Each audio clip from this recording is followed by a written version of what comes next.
New efforts to support those impacted by the Abundant Life school shooting. Local restaurants supporting those impacted by the tragedy. The manhunt is over for the New Lisbon homicide suspect. We have a reaction from family members of one of the victims. Plus, wildfires continue to decimate Los Angeles County. The latest efforts to stop the blaze as thousands are evacuated. That's all straight ahead tonight on News 3 Now at 10. Thanks for joining us, everybody. Eric is off tonight.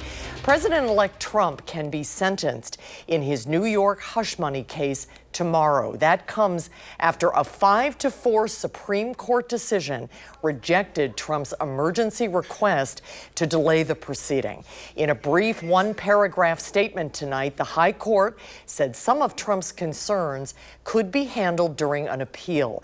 The justices also said it is unlikely sentencing would impact Trump's responsibilities after the judge in the case signaled Trump would not face penalties or prison time. Madison Police Chief Sean Barnes released a video update today on the investigation into the December 16th shooting at Abundant Life Christian School in Madison.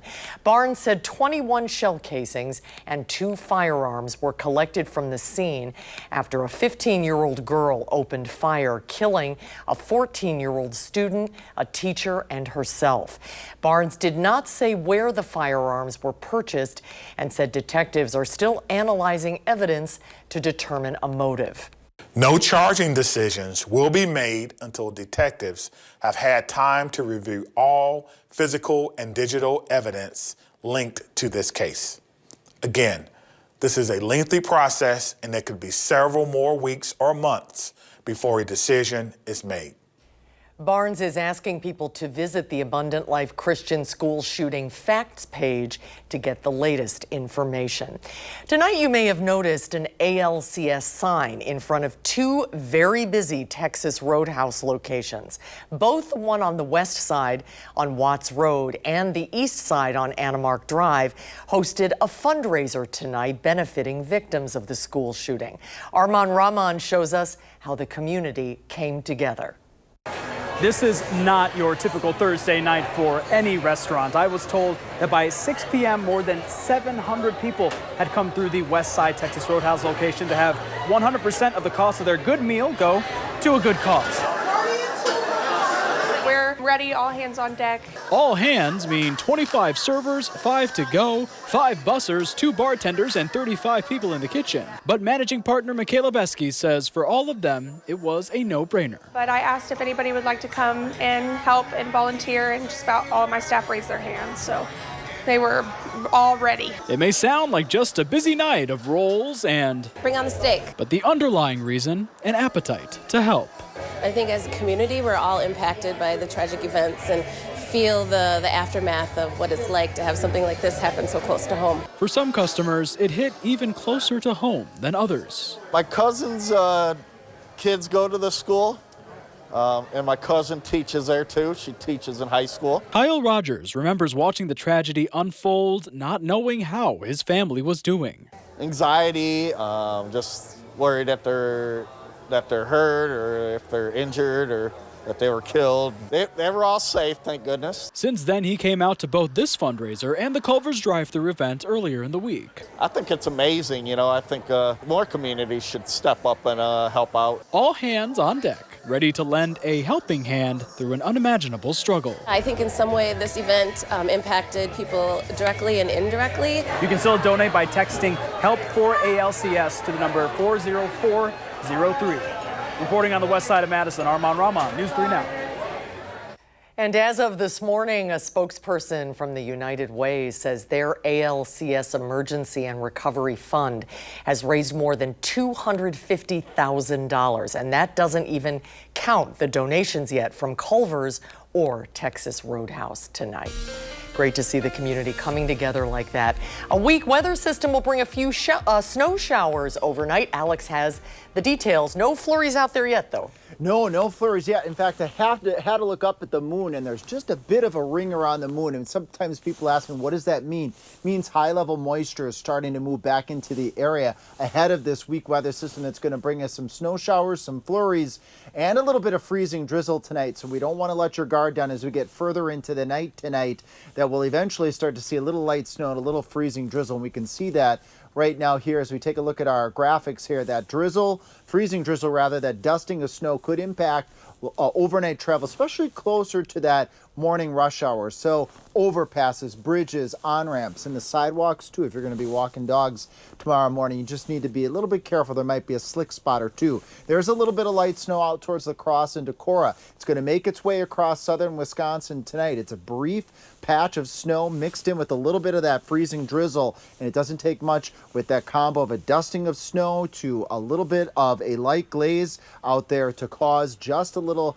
bit of some slickness for those area roadways. So, recap, freezing drizzle, dusting of snow overnight tonight, some slick spots possible, but that better chance of snow is on Sunday. Let's track that together and how much snow we're looking at this point in time in a few minutes. All right, Alex, thank you. The man suspected of a New Lisbon triple homicide is in custody. 47-year-old Virgil Thu is accused of killing one woman and 2 children on December 30th. Law enforcement found him in the city of Elroy, not too far from where police found the victims' bodies. That was on West Bridge Street. Today, loved ones of the New Lisbon victims spoke to News 3 Now ahead of the news of Thu's arrest. Skyla Sorensen is one of the 3 killed. Her family tells us that the 3 people that were found dead were Skyla's 12-year-old cousin, and Elizabeth Kolba. Investigators believe Kolba is Thu's girlfriend. They were everything to us. You know, they had more life left to go. I wanted to be able to see Skyla graduate, walk down the aisle. I wanted to be able to see her get married and have children of her own. I'm not going to be able to see that. I wanted to see that with my niece as well. I'm not going to be able to see that. Neither is her mother. Both of their biological mothers. They're not going to be able to see that. Roughly an hour after that interview, Juneau County announced Thu was in custody. The funeral for the 12-year-old is expected to be held this Saturday. Skyla's funeral will be held next week. Madison police are investigating a person found dead on Sprecher Road. News 3 was on the scene when police responded today, a little after noon. As you can see, the body was pulled from what appears to be a dry, brushy part of the road. This is a developing story, and we'll have more information when it becomes available. Winds eased a little bit today, but are picking up again tonight as firefighters struggle to contain devastating wildfires sweeping Los Angeles County. Ashley Sharp has the latest from Altadena, California. As winds strengthen again in the Los Angeles area, Mayor Karen Bass made clear that the battle against the deadly wildfires is far from over. There is a new fire, unfortunately, in West Hills, pushing into Ventura County, and we are expecting this fire to rapidly spread due to high winds. The Kenneth fire started Thursday afternoon in the Woodland Hills neighborhood. Leaders urging people to continue to listen to evacuation warnings. If you're told to evacuate, then get the hell out. You might think you can outrun a fire. You are not going to outrun these fires.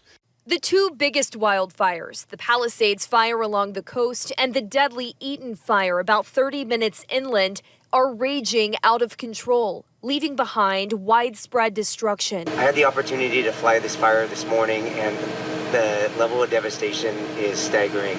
This couple returned to Altadena, hoping there were at least personal mementos to save. We had everything, like the sentimental things. Like my mom passed away. I had only a few things of hers left. Behind me, a church still stands, but to my left, one is reduced to rubble. This is the Altadena Community Church.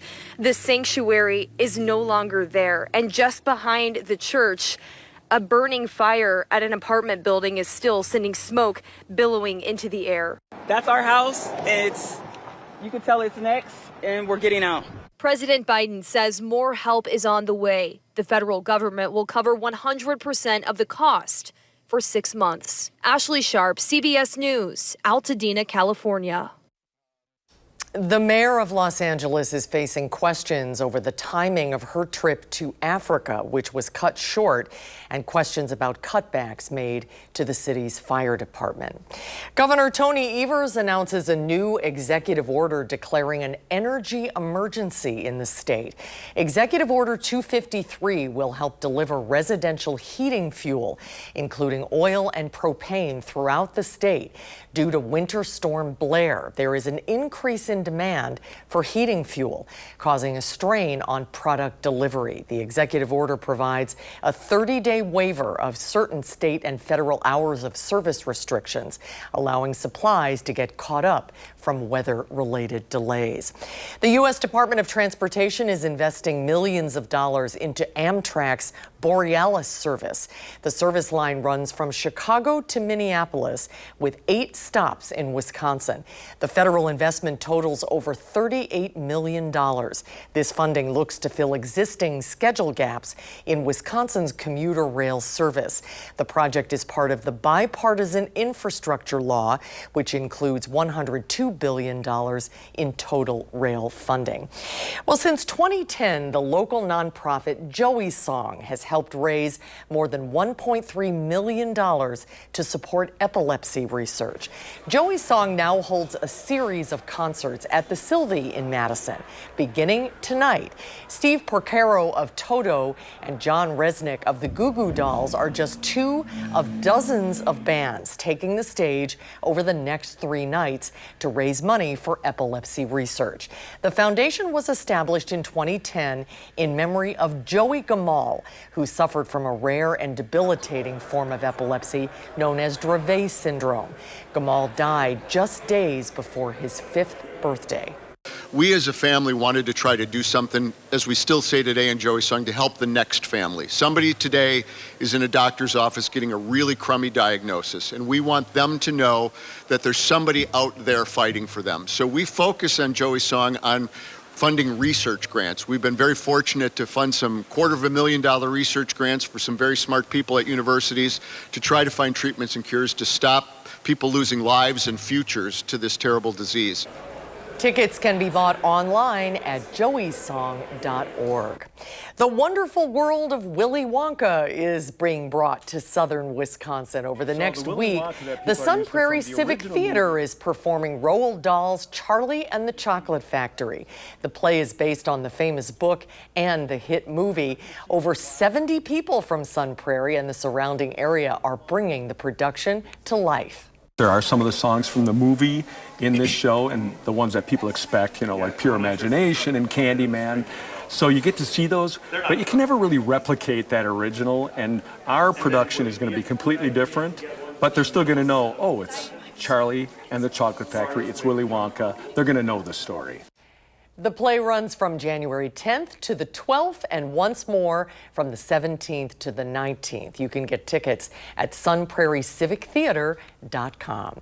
Well, when we come back tonight at 10, Alex tells us about our chances for snow over the weekend and laying Jimmy Carter to rest.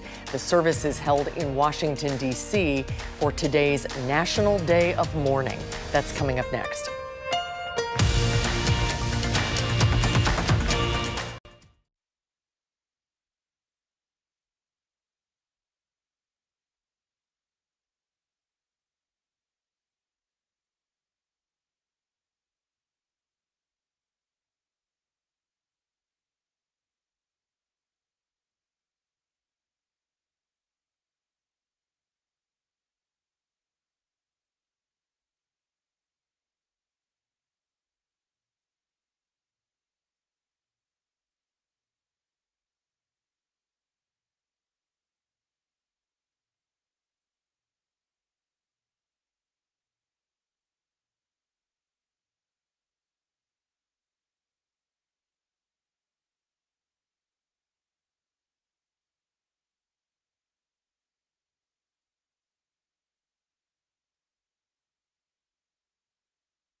You're watching News 3 Now at 10. Today is a national day of mourning as the life of former President Jimmy Carter is celebrated in a state funeral and he's laid to rest. The 39th president is being remembered not only for his service in office, but his extraordinary service to the world after leaving office. Carter's state funeral brought together all the living presidents to remember a peacemaker. Carter's grandson, Jason, called Carter's politics ahead of his time. Wanted to decriminalize marijuana, deregulated so many industries that he gave us cheap flights and, as you heard, craft beer. Basically, all of those years ago, he was the first millennial. Nicknamed the rock and roll president, music punctuated the service at Washington National Cathedral. Among the 3,000 special guests, Chuck Leavell, who helped get Carter elected as a member of the Allman Brothers Band. Carter went from Washington to Plains, Georgia, where he was buried next to Rosalind, his wife of 77 years. And as we lay to rest the longest living U.S. president, Jimmy Carter's death is bringing to light a common misconception when it comes to end-of-life care. 680 days. That's the time that passed from the announcement that former President Carter would be receiving hospice care at his home in Georgia to the day he died. Doctors at Massachusetts General Hospital say they've seen firsthand how hospice can actually allow some patients to live longer. On average, for people with certain types of cancers and heart failure, those who received hospice care actually lived an average of 29 days longer than those who didn't. To receive hospice care, doctors say a hospital can put in a referral. Others can be referred by a primary care physician. And experts say many times people can also reach out to hospice agencies in their communities. I always call them angels among us. They certainly are. Yes. Light dusting of snow is moving into the area just enough to make things slippery. That's a good word, though. I'll go with it. Slick and slippery. Yes, I like the word slickery. That works here, Susan. Patchy freezing drizzle, dusting of snow. Doesn't take much, as we were just saying here, and then you have those slick spots. So be on guard tomorrow morning. The overpasses, the on-ramps, the off-ramps, and then don't forget about the sidewalks, too. I got a dog, and I've got to keep my grounding, too, because he will pull, for sure. There's that light snow lining up west of La Crosse right now, and as we put this into motion here, future track by 3 o'clock in the morning, that stretches from Toma down to the Dells, Lone Rock, and Boscoville. Not heavy snow, but just a little bit of light snow.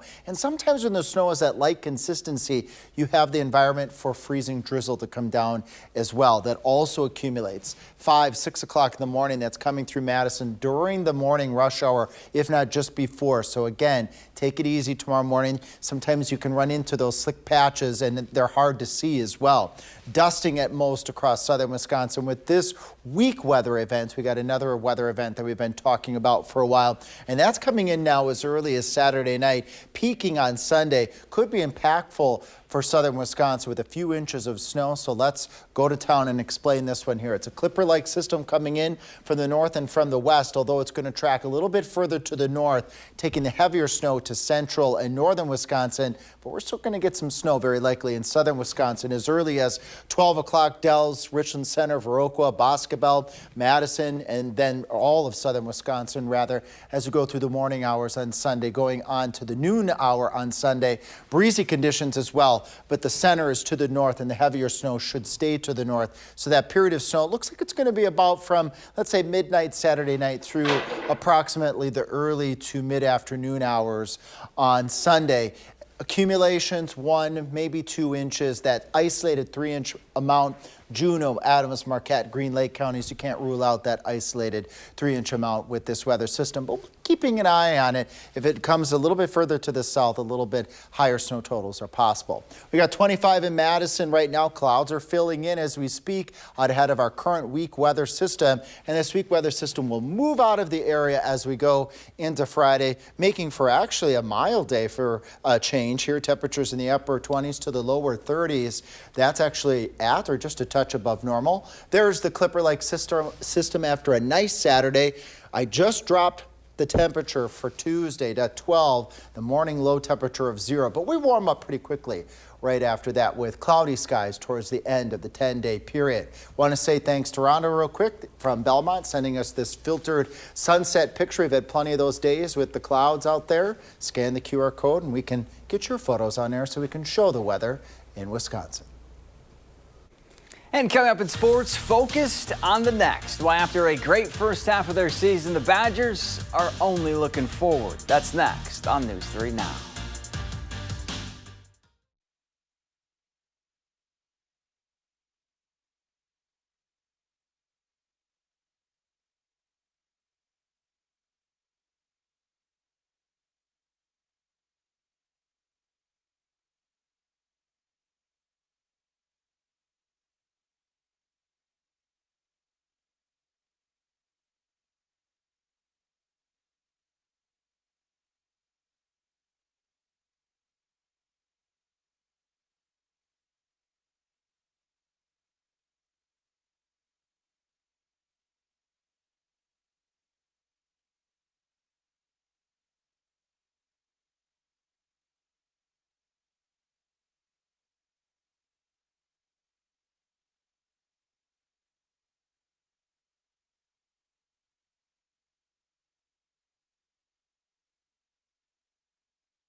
When it comes to Wisconsin men's basketball, there's a Minnesota to Wisconsin pipeline. Out of the 17 Badgers on the roster, 5 of them hail from the land of 10,000 lakes. So Friday's border battle hits different, especially if you're Nolan Winter. Both his parents were Gophers. His dad played basketball at Minnesota and his mom was on the volleyball team.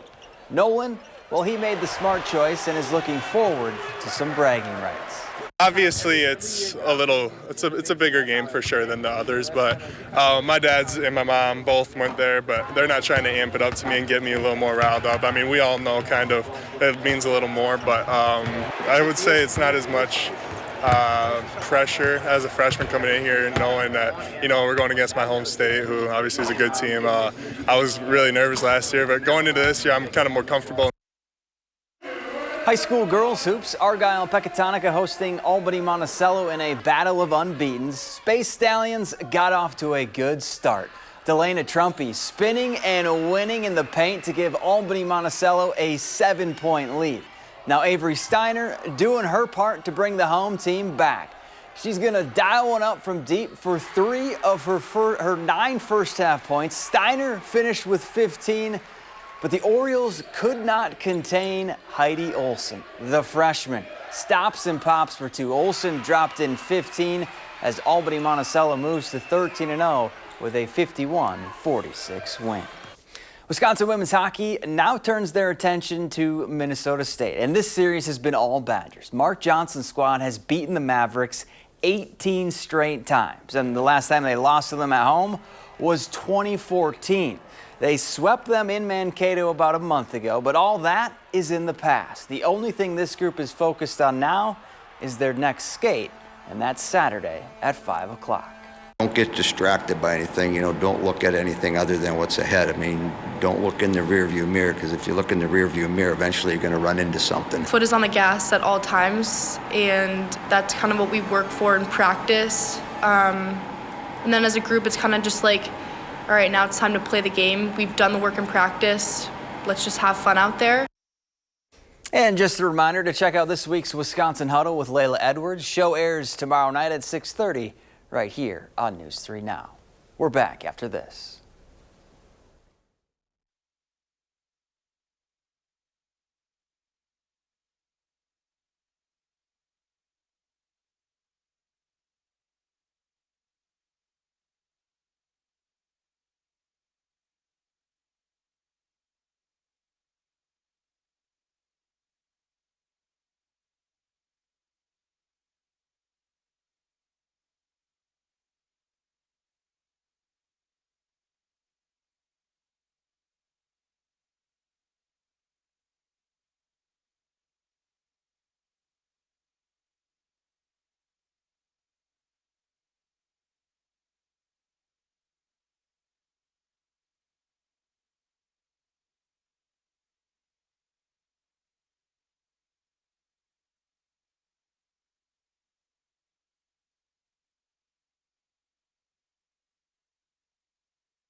Might be a little slippery in the morning. Yes, tracking a little bit of snow. We can see that here in Future Track radar coming through the Madison area as we get into the early morning hours, let's say 3, 4, 5 o'clock. Mixed in with a little bit of freezing drizzle, doesn't take much. Just be prepared. There could be a couple of slick spots tomorrow morning. Saturday is a nice day. The Clipper-like system on Sunday bringing us 1, maybe 2 inches of snow.